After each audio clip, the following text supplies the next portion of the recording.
par rapport au problème des coupures de courant, il faut savoir que, compte tenu des difficultés de plus en plus importantes qui touchent les familles modestes, les coupures de courant se multiplient. On peut dire qu'il y en a 200-300 par jour, d'après les chiffres fournis par ERDF. Et donc nos amis de la CGT et d'EDF, ce sont des actes comme les expulsions locatives qu'on ne saurait tolérer.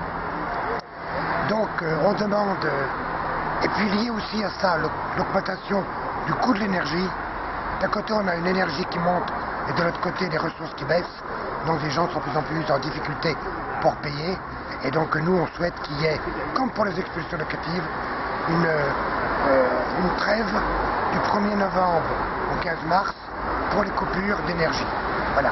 Bien évidemment on est favorable parce que du 1er janvier au 31 décembre ça n'est pas lieu, comme pour les expulsions, mais au moins que dans un premier temps on calque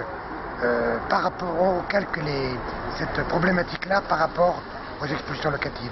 Et donc aujourd'hui on est reçu par les directions de RDF, on va voir ce qu'ils ont à nous dire. Mais voilà, souvenez-vous l'année dernière, hein, où quelqu'un était décédé dans son appartement, il avait eu le courant coupé, il avait allumé la bougie a tombé, il est mort de l'incendie. Nous on ne veut pas que ça se produise. Donc voilà. Cela étant dit, je ne sais pas ce que peuvent faire les dirigeants de cette entreprise par rapport à ça.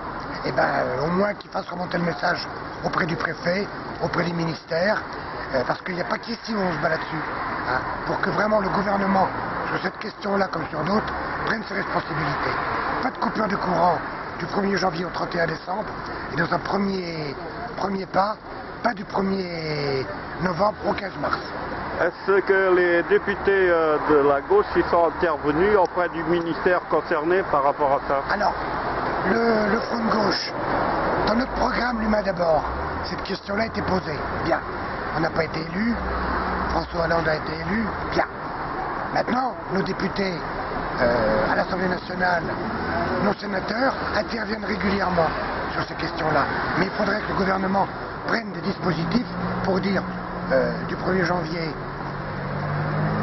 au 31 décembre, pas de coupure, et dans un premier temps, du 1er novembre au 15 mars.